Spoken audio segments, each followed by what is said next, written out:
तुमने देखा है जनरल कैसी आवाम आई है। वाटर कैनन चलाने के बाद भी आवाम मोहब्बत करती है इमरान खान से। उसकी बहनों की मुलाकात करवाओ, वरना मेरा मशवरा है अलीमा बाजी से कि अलीमा बाजी मत उठना। ये धरना देखो कहां तक चलता है, ये धरना ही इनकी मौत बन जाएगा। ये मैं आप ओए जनरल, तेरी मौत बनना ही है धरने ने। देख अगले टले ही नहीं, फिर आ गए ने, तो फिर उन्होंने आ जाना है। तू जिन्हें मर्जी जुल्म कर, क्यों कि तू यजीद दी औलाद है। ऐ मैं तुहानू जिन जान पाकिस्तान जी कोई दो राय नहीं। शिमर होया, यजीद होया, जिन्ने भी इस्लाम दे मुखालिफीन है ना, ऐ उन्हां सारियां दी लड़ी लगी आ रही है। समझ गए हो। हजरत इमाम हुसैन रजी अल्लाह तआला अन्हु ते उन्हां दा ते उत्थे ही सिलसिला खत्म हो गया सी। पूरे सऊदी अरब च कोई सैयद नहीं गया, सैयद बने ने जिथों सैयदा ने जन्म लेता है, जिथे उथे कोई सैयद ही नहीं गा, ते इत्थे सैयद बने ने। पाकिस्तानी अवाम तुसीं इस वेले चेक करो, 5 करोड़ तो ज्यादा तुहानूं सैयद लभणगे। हर कोई अपने आप नूं सैयद घुआण टुरिया है। उन्हें तलत हुसैन सैयद है, सलीम बुखारी सैयद है, आसमा शिराजी सैयद है। सैयदां दियां इन्हां दियां कोई करतूतां है ने, हर वक्त झूठ बोलते हैं। तो सैयदां दा ते कोई काम नहीं झूठ बोलना। जिन जान पाकिस्तान जी सैयद किथे झूठ बोलते जे, है बगारत झूठे। आउज़ बिल्लाह मिनश शैतानिर रजीम, बिस्मिल्लाहिर रहमानिर रहीम, रब्बे ज़िदनी इल्मा। ऐ अल्लाह ताला मेरे इल्म में इजाफा फरमा और मुझे सच बोलने की तौफीक दे। अस्सलाम वालेकुम जिन जान पाकिस्तान जी। ओए गोली क्यों चलाई हूं? तो जिन जान पाकिस्तान जी ये अब अपने आप को सैयद कहलाते हैं। मैंने आपको बताया, आपने कभी पढ़ा है सैयद उधर सऊदी अरब में किसी के नाम के साथ लगाओ? कभी सवाल ही पैदा नहीं होता।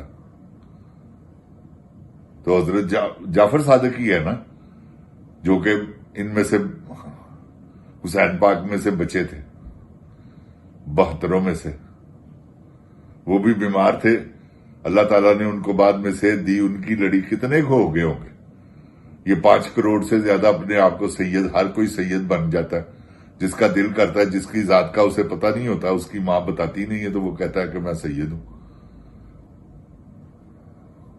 इनको पता ही नहीं सैयद के मकसद का क्या है, सैयद है कौन। सैयद तो वो थे जिन्होंने इस्लाम को जिंदा किया, जिन्होंने इस्लाम की बुनियाद रखी। आखिरकार ये हुआ कि उन्होंने सैयदों का जो है ना सिलसिला, वो करबला में खत्म कर दिया। तो जिन जान पाकिस्तान जी ये ऐसे झूठे सैयद बने हुए हैं। ओए अपने अपना बदल, ओए सैयद लिखवाना छड़, बदया पुत्रा। तू किथों दा सैयद है? नारो वाली सैयद। एवं ही अपने आप सैयद को आके लोगों के प्रेशर पा रहे हैं। और वो उलमा बगैरत दे पुत्र जेडे तेरे नाल रले ने, जेडे आके लैन सिर बह गए ने, उन्होंने नहीं पता कि तू इस्तिस्ना लिता है। ओए बगैरत मां दे बच्चे हो, तुहानू पता नहीं सीगा कहने इस्तिस्ना लिता ते गैर इस्लामी है। फिर आगे दे हक च तकरीर कर रहे हो। इको टोपी वाला हैगा सी, कला कुली टोपी वाला, और बगैरत जिहा किस तरह बोल रहा सी, गला पाड़ के लग रहा सी कोई कटा खुल के आ गया है। और ताहिर अशरफी जिन्होंने तकरीर कीतियां ने इस जनरल बगैरत दे हक च, क्या इस काबिल हैगा? तुसी बेशर्मो है नहीं सोचिया? तुहाडियां जम्मण वालियां मावां ते लानत, क्योंकि तुसी मुस्तहिक को लानत दे। तुहाडियां मावां भी मुस्तहिक ने, तुहाडे बाप भी ने, क्योंकि तुसी इस्लाम दे अगेंस्ट हो गए हो। तुसी इस्लाम नू बददे हो पुत्रो। चंगी रोटी वास्ते चंगी खुराक तुहानू मिल जाए, तुसी अल्लाह माफी देवे उस वेले कोडे हो जाने वाले हो, लेट जाने वाले हो जमीन ते। ऐसे तुसी बदकार मौलवी हो, उलमाए सू। तुसी मुफ्ती हो विच, हनीफ कुरैशी वो भी बैठा है सी बददा पुत्र। जात तेरी जमन वाली ते लानत, कुरैशी बनी फिरना बदकारा। किथों दा कुरैशी है तू? कुरैश ते सलाम वाले लोग ने। ਉਹਨਾਂ ਦਾ ਤੇ ਖਾਨਦਾਨ ਹੀ ਵੱਡਾ ਹੈ। ਤੂੰ ਮਰਾਸੀਆ ਜਿਹਾ ਐਵੇਂ ਬਗੈਰਤਾ ਸੈਯਦ ਬਣਿਆ ਹੈ, ਬੇਸ਼ਰਮਾ ਬੋਂਡਿਆ। ਕੋਈ ਸ਼ਰਮੋ ਹਯਾ ਕਰਨੀ ਸੀ ਜਾਣ ਤੋਂ ਪਹਿਲੇ। ਇਹ ਕਹਿੰਦੇ ਨਾ ਜਿਹੜੇ ਨਹੀਂ ਵੀ ਗਏ ਉਹੀ ਸ਼ੇਰੇ ਬੱਬਰ, ਜਿਨ੍ਹਾਂ ਨੂੰ ਪਤਾ ਕਿ ਅਸੀਂ ਇਸਲਾਮ ਦੇ ਗੇਸਟ ਜਾਵਾਂਗੇ।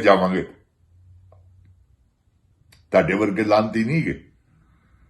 ਤੇ ਜਿਨ ਜਾਨ ਪਾਕਿਸਤਾਨ ਜੀ, ਇਹ ਲਾਂਤੀ ਲੋਕ ਨੇ।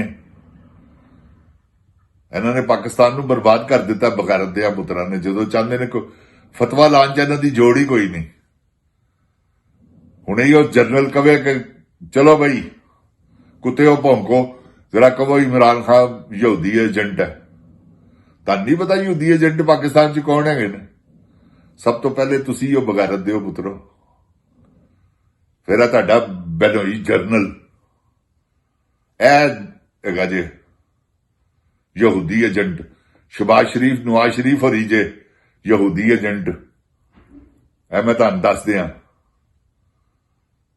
ਜਿਨ੍ਹਾਂ ਨੇ ਪੈਸਾ ਵਟਿਆ ਆ, ਥੱਬੀਆਂ ਲਿੱਤੀਆਂ ਹੋਈਆਂ ਨੇ ਕਿ ਜੀ ਜੋ ਤੁਸੀਂ ਕਹੋਗੇ ਅਸੀਂ ਕਰਾਂਗੇ। ਪਾਕਿਸਤਾਨੀ ਫੌਜ ਭੇਜ ਰਹੇ ਨੇ ਇਸਰਾਈਲ ਦਾ ਡਿਫੈਂਸ ਕਰਨ ਵਾਸਤੇ ਕਿ ਜਾਓ ਜੀ ਡਿਫੈਂਡ ਕਰੋ ਉਹਨਾਂ ਨੂੰ, ਤੇ ਹਮਾਸ ਦੇ ਖਿਲਾਫ ਜਾਓ। ਤੁਹਾਡੀ ਜੰਮਣ ਵਾਲੀ ਤੇ ਲਾਨਤ ਬਗੈਰਤ ਦਿਓ ਪੁੱਤਰੋ। ਤੁਸੀਂ ਕੀ ਅਮਨ ਕਰਨਾ? ਤੁਸੀਂ ਆਪ ਬੜੇ ਵੱਡੇ ਬਦਅਮਨ ਲੋਕ ਹੋ। ਜਿਨ ਜਾਨ ਪਾਕਿਸਤਾਨ ਜੀ, ਅੱਲਾਹ ਤਾਲਾ ਰਹਿਮ ਕਰੇ ਮੇਰੇ ਪਾਕਿਸਤਾਨ ਦੇ ਉੱਤੇ।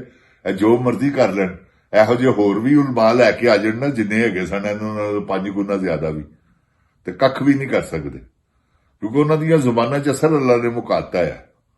ਇਹ ਤੇ ਜਿਹੜੇ ਇਹਨਾਂ ਦੇ ਪਿੱਛੇ ਨਮਾਜ਼ ਪੜ੍ਹਦੇ ਨੇ, ਉਹਨਾਂ ਦੀਆਂ ਨਮਾਜ਼ਾਂ ਮੈਂ ਫਤਵਾ ਲਾਣਾ ਕਿ ਜਿੰਨੇ ਬੈਠੇ ਸਨ ਇਹਨਾਂ ਦੇ ਪਿੱਛੇ ਨਮਾਜ਼ ਪੜ੍ਹਨਾ ਆਪਣੀ ਨਮਾਜ਼ ਨੂੰ ਜ਼ਾਇਆ ਕਰਨ ਵਾਲੀ ਗੱਲ ਹੈ, ਕਿਉਂਕਿ ਇਹਨਾਂ ਨੇ ਉਸ ਬੰਦੇ ਦਾ ਸਾਥ ਦਿੱਤਾ ਜਿਹਨੇ ਇਸਤਸਨਾ ਲਿੱਤਾ ਹੈ। ਉਹ ਜੇ ਪੈਗੰਬਰਾਂ ਨੂੰ, ਅਮਲੀਆਂ ਨੂੰ ਨਹੀਂ ਮਿਲਿਆ, ਰਸੂਲਾਂ ਨੂੰ ਨਹੀਂ ਮਿਲਿਆ ਇਸਤਸਨਾ, ਸਹਾਬਾ ਨੂੰ ਨਹੀਂ ਮਿਲਿਆ, ਤਾਬਈਨ ਨੂੰ ਨਹੀਂ ਮਿਲਿਆ, ਤਾਬਈਨ ਨੂੰ ਨਹੀਂ ਮਿਲਿਆ, ਤੇ ਇਹਨਾਂ ਨੂੰ ਇਸਤਸਨਾ ਕਿਹਨੇ ਦਿੱਤਾ? ਤੁਸੀਂ ਇਹ ਨਹੀਂ ਦੇਖਦੇ? ਬਜਾਏ ਇਹਦੇ ਹੋ ਕਿ ਇਹਦੀ ਮੁਖਾਲਫਤ ਕਰਦੇ, ਤੁਸੀਂ ਬਸ਼ਰਮ ਦੇ ਹੋ ਬੱਚਿਓ, ਆ ਕੇ ਉਹਦੀ ਫੇਵਰ ਕਰ ਰਹੇ ਹੋ ਤੇ ਕਹਿ ਰਹੇ ਹੋ ਕਿ ਕੋਈ ਜਰਨੈਲ ਤੇ ਕੋਈ ਫੌਜੀ ਜਿਹੜਾ ਵਾ ਉਹਦੇ ਖਿਲਾਫ ਸੀ। ਉਹ ਬੱਦਿਓ ਪੁੱਤਰੋ, ਫੌਜ ਸਾਡੀ, ਅਸੀਂ ਫੌਜ ਦੇ। ਤੁਸੀਂ ਕਿਹੜੇ ਚੱਕਰਾਂ 'ਚ ਹੋ? ਕੌਣ ਹੈਗਾ ਜਿਹੜਾ ਫੌਜ ਦਾ ਮੁਖਾਲਫ ਹੈ ਪਾਕਿਸਤਾਨ 'ਚ? ਕੋਈ ਵੀ ਨਹੀਂਗਾ। ਫੌਜ ਹੀ ਹੈ ਪਾਕਿਸਤਾਨ ਦੇ ਮੁਖਾਲਫ ਹੈ ਜਿਹੜੇ ਜਰਨੈਲ ਨੇ, ਜਿਨ੍ਹਾਂ ਨੇ ਥੱਬੀਆਂ ਵਟੀਆਂ ਹੋਈਆਂ ਕਿ ਅਸੀਂ ਕੋਈ ਗੱਲ ਨਹੀਂ। ਇਹਨਾਂ ਨੇ 2 ਲੱਖ ਕੀਤਾ ਸੀ ਨਾ, ਤੇ 90,000 ਫੌਜੀ ਸਿਲੰਡਰ ਹੋ ਗਿਆ ਸੀ। ਜਾਓ, ਤੁਹਾਡੀ ਜੰਮਣ ਵਾਲੀ ਤੇ ਲਾਨਤ ਬਗੈਰਤ ਦਿਓ ਪੁੱਤਰੋ।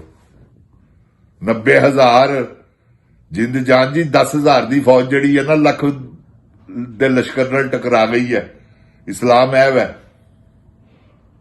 ਇਹ 90,000 ਹੋ ਕੇ ਤੇ ਅਸਲੇ ਸੁੱਟ ਕੇ ਤੇ ਲਾਈਨ 'ਚ ਖਲੋ ਗਏ ਨੇ ਕਿ ਹਾਂਜੀ ਇਹ ਇਹਨਾਂ ਦੀਆਂ ਕਰਤੂਤਾਂ ਜੇ, ਇਹ ਉਹਨਾਂ ਨੇ ਪਾਕਿਸਤਾਨ ਦੀ ਹਿਫਾਜ਼ਤ ਕਰਨੀ ਹੈ।